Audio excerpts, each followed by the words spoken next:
All right, welcome back to another episode of Alpha EDU. Today we're addressing a question that we get asked all the time, and it's how often should I kneel my brass? And generally what we tell people is every 1 to 3 firings. For consistency basis, if you have an annealer handy, just do it every single time.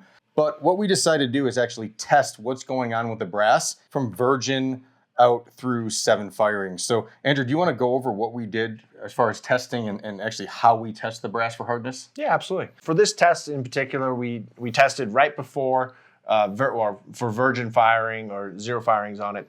Then what we did is Tom loaded it, we went out, we shot it, and then we came back, we sized it, full length sized it, then we used the mandrel. Then we hardness tested it again with our Wilson Vickers hardness tester. We test both on the neck and on the shoulder. And then what we did, we kept repeating that cycle where we would shoot it. Tom would full length size it, mandrel it, test hardness on it. And we tracked that from virgin through 7 firings, where what you'll see on the data is it kind of like trended out. We chose 308 because based on chamber dimensions, we would be doing the most amount of work on that one. So we used it as, let's call it a worst case scenario. Yeah, it should show the largest amount, the largest percentage of work would show the largest change in hardness. So we wanted to see something where it was like, we could expect the most change. Let's go over the data. So what did we see initially? And was it something that surprised you? Yeah, so from virgin to first firings where we saw a largest increase in hardness, which makes sense because we're fire forming out into the chamber. So we've got the most growth, we've got growth in the body, we've got growth in the shoulder, growth in the neck. And so that's where we saw our largest increase. So we went from virgin firing the neck from 90 to 127, and then in the shoulder we went from 155 to 162. That, I mean, it does make sense to us that's where we saw the highest increase. From there on out, we saw... So did you expect that much of an increase on the initial firing? Is that what you expected? Or not on the shoulder, it didn't go up as drastically, which I figured would say pretty consistent because we're already pretty hard. But the mouth hardness, I was a little more surprised that the mouth neck hardness increased that much. I mean, we saw a 40-point jump in hardness. Yeah, that was interesting. In the neck, and I wasn't totally expecting that. But so what happened on subsequent firing? So after the initial firing where we were doing the most amount of work to the brass, what happened? On firing 2, 3, 4 through 7. We definitely saw all the data level out. And so, not level out, I'm sorry, have a consistent increase.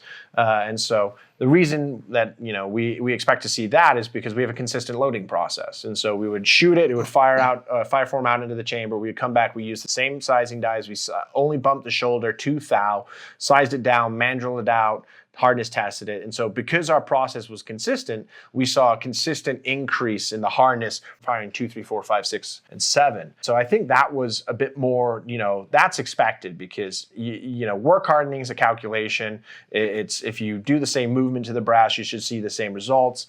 And so firing 2 to 3, how much did we increase then? We're looking at it right down here. Firing 2 to 3, depends on the sample, of course, but we'll go off the averages. So firing from 2 to 3, so we went on the neck from 145 to 151, so we're talking, 6 points in hardness, and then we saw that subsequent, it kind of roughly leveled out from 4, 5, 6, and 7, all was in that 2 to 3 range increases. And then on shoulder hardness, we go from 164 to 166, and then 167, 169, 171. So we saw about a 1.5 to 2 point increase every single time in the shoulder. And we'll throw this graph up for you guys to look at. And we did this with 3. How many pieces did we test? 4. We tested 4 different pieces, and the interesting thing about the data is it was extremely consistent across 4 pieces. Yeah. So I guess what that tells us, if you're not annealing, is there still consistency there as long as your process is consistent? Yeah. So you can still get very good performance out of your brass even if you're not annealing. And that's the most important thing, is to have a consistent process. So that way your neck tensions are always consistent, because hardness does play a role in neck tension and bullet release, of course. And then also shoulder bump. Depending on where your hardness is how much you're going to bump your shoulder, and that can affect your velocities.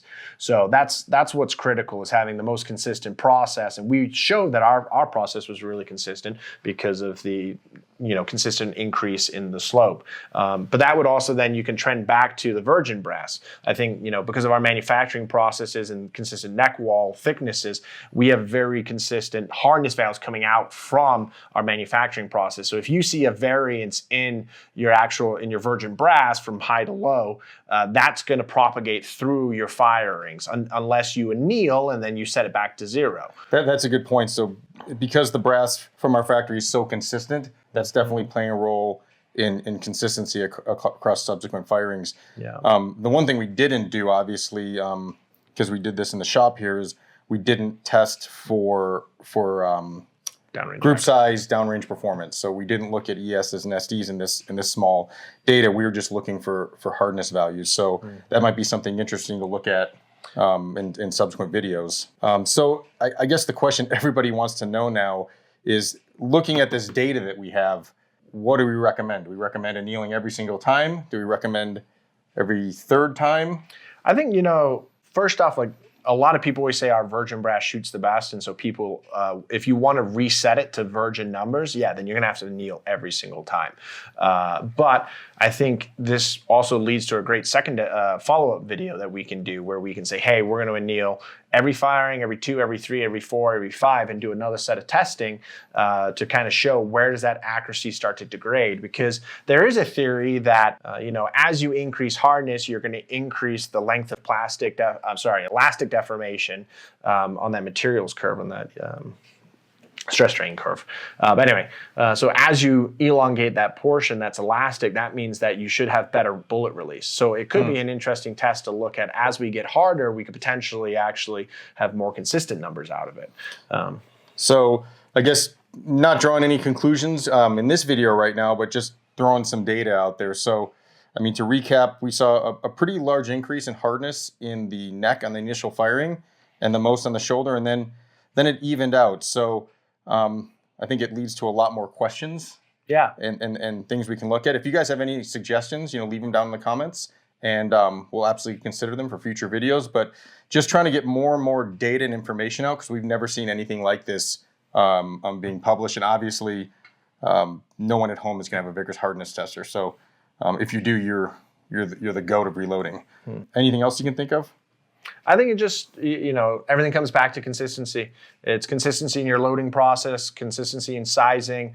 That's what's most important for downrange results. What we're showing with our brass is that as long as you have a good process in place, you should have good hardness numbers, consistent hardness numbers, which would then correlate to good release neck tension numbers. Yeah, I guess that's fitting. So if you don't have an annealer, you can still get very good results out of the brass in subsequent firings. Yeah. All right, so that's a big data dump on everybody, and I'm sure everyone's got a ton of questions and comments. So any suggestions or anything you'd like to know, throw them down in the comment section. We'll do our best to answer them. And as always, we're going to be putting out more content like this on YouTube. So follow us on YouTube, Instagram, and Facebook to see any future videos. And we appreciate you watching. Deuces.